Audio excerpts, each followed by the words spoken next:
ጥንቃቄ ቤተሰብ በጣም ጥንቃቄ ያስፈልጋችኋል። በተለይ ደግሞ ይሄን ተመልከቱትና እነግራችኋለሁ።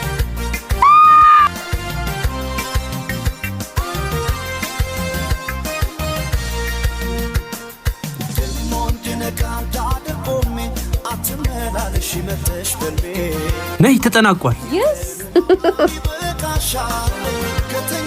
ጨረስካት? የስ ጀግና። በል አምጣ ቦርሳውን። ማወቅ እችላለሁ ግን ምን አርጋሽ? አንተ ዝም በል። እንካ ይሆን ማስታወቂያ የተሰራ ወይም የሚገርማችሁ ነገር አብዛኛው የአዲስ አበባ ህዝብ ማለት ይቻላል በተለይ ደግሞ ይውላችሁ የራሳቸውን የራይድ መኪና እየያዙ ማለት ነው ቪትዝም በሉት የሆነ መኪና እየያዙ የሆነ ቦታ አሳየኝ ይላል። አንደኛው ወንድ ከሆንክ ወንድ ለወንድ ነው የሚልኩት፣ እሴት ከሆነች ደግሞ እሴት ይልኩና የሆነ ቦታ ጠፍቶኝ እባክሽ አሳየኝ ትላለች። ዞር ብለ አይህን ቦታማ አላውቀውም ስትል እጅህን ንክት ትደረጋለህ። ይሄ መርፌ ነው አይደለ? እጅህን ነው የሚቀቡ። ይሄ ፈሳሽ ነገር እጅህን ቅብት ሲያረጉ ከዛ በኋላ አለቀልህ አባት። አንተ እዛ በኋላ ሮቦት ነው የምትሆነው። ላይክ እንደዚህ ሴትዮ እቺ እንቅልፏን ያዘዘባት፣ እነዛ ግን ምንም ነገር በቃ የህልም ማለት ይሄ እንደ ህልም አንተ በቃ ይሄን አድርግ ስትባል መደወልና አምጡ ማለት ነው። ከዛ በኋላ ደግሞ ካልበቃቸው ወስደው ደግሞ ይደራደሩሃል ማለት ነው። ላይክ እንደ ሩት ይርጋለም ልጅ ደግሞ ወስደውም ደግሞ እንደዚህ ሊያደርጉ ይችላሉ። አሁን ላይ አዲስ አበባ ላይ በጣም እየተካሄደ ያለው የባንክ ቤቶች ራሱ ማኔጀሮች ይውላችሁ በእውነት ጥንቃቄ ብታደርጉ የተሻለ ነው። ያለ ምንም በእርግጥም እናንተም ስላላችሁበት ነው። አሁን እያንዳንዱ ሌባ እጅ ለእጅ ተሳስሮ ነው ያለው ቤተሰብ። በዛ ላይ ባንክ እያወጣህ እንድትሰጥ እዛ ላይ ያሉት የባንክ ቤት ማኔጀሮች ዝም ብለው ብሩን አውጥተው ይሰጡሃል። ለምን? ከነሱ ጋር ስምምነት አላቸዋ። አሁን ላይ ይውላችሁ በጣም ጥንቃቄ ያስፈልጋል። ምንም ቢሆን አላቅም ብላችሁ ፊታችሁን ጠቆራ አድርጋችሁ እንትን በሉ። ለሰስ ማለት ለነሱ ትልቅ ነገር ነው። ለምን መሰላችሁ? አይ እንደዚህ ምናምን የሆነ ነገር ስትል ጠጋ ብለው ይቀበዋል። አለዚያ ደግሞ የሆነ ነገር እንደዚህ ሁኜ ተወርሼ ሊሉ ይችላሉ። ውሸታቸው። በዚህ በጣም ብዙ ሰዎች ተዘርፈዋል። እዛ ያስገቡና ሀብላቸውን ወርቃቸውን እዛ ደግሞ ባንክ ደግሞ እንደገና ለባለቤት ለዘመድ ምናምን ይሄን ብር አስልኪ ይሄን ብር አስገቢ እያሉ ብሩን ደግሞ እኮ ትራንስፈር አያስደርጉትም እኮ ቤተሰብ። እራሷ አብራ ትሄዳለች። ወንድ ከሆነ ወንዱ አብሮት ይሄዳል። እሴት ከሆነች እሴቷ አብራ ከውስጥ ገባና ከማኔጀሩ ጋር ተነጋግራ ብሩን ይዛ ትሄዳለች። ከዛ በኋላ ከተወሰነ ደቂቃ በኋላ ይለቋሃል። አለቀልክ። ስትነቃ የለም፣ ሁሉ ነገር ህልም ነው። አዲስ አበባ በጣም አደገኛ ችግር ውስጥ ነው ያለችው። በእውነት ነው የምላችሁ፣ ሁላችሁም ጥንቃቄ ልታደርጉ ይገባል። በተለይ ይሄ ህዝብ በበዛበት አካባቢ ስትሄዱ በጥንቃቄ ራሳችሁን ጠብቃችሁ መሄድ አለባችሁ። በቃ ምንም ንክኪ አያስፈልግም። እንደዛም ከሆነ ደግሞ የሆነ ጩኸት ልታሰሙ ይገባል። በእርግጥ ጩኸት ማሰማት አትችሉም ከተቀባችሁ። እግዚአብሔር ብሎ እንደወዛ አድርሳችሁ እንጂ ከደረሳችሁ በቃ ተበላችሁ።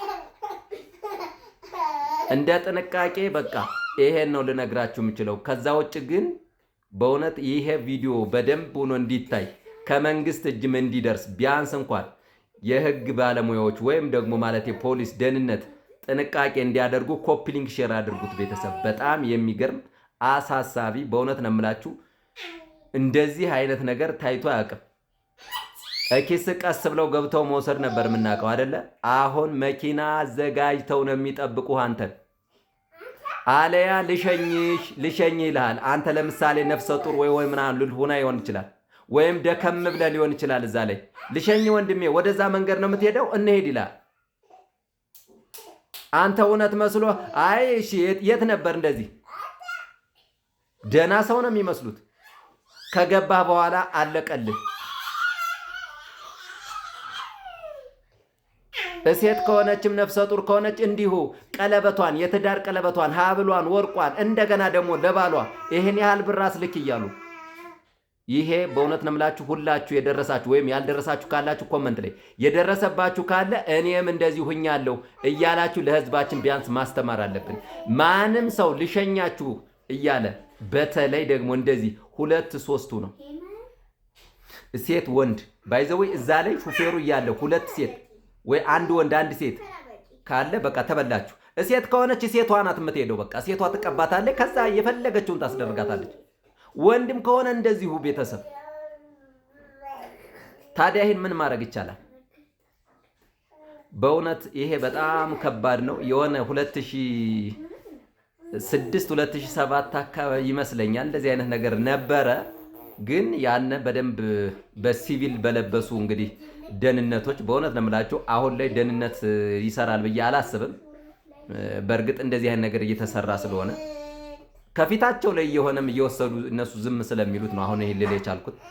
በፊት ግን ደህንነቶቹ ሲቪል ለብሰው እየተከታተሉ አብረው ባንክ ቤት ሁሉ እኮ እያስወጡ እኮ አብረው ቁጭ ብለው ማኔጀሩ ብር እያወጣ እየሰጠ 100 ሺህ ብር 50 ሺህ ብር ያለ ምንም እንዴት ትሰጣለህ? እኛ እኮ ሄደን እኮ 5 ሺህ ብር እና 10 ሺህ ብር ልናወጣ ስንል እኮ ፋይዳ መታወቂያ አለ፣ የቀበሌ መታወቂያ አለ፣ ቡኩን ይዘሃል እያሉ የሚያንገላቱን ህብረተሰቦች እንዴት 100 ሺህ ብር እና 200 ሺህ ብር አውጥተህ እንዴት ማኔጀር ይሰጣል?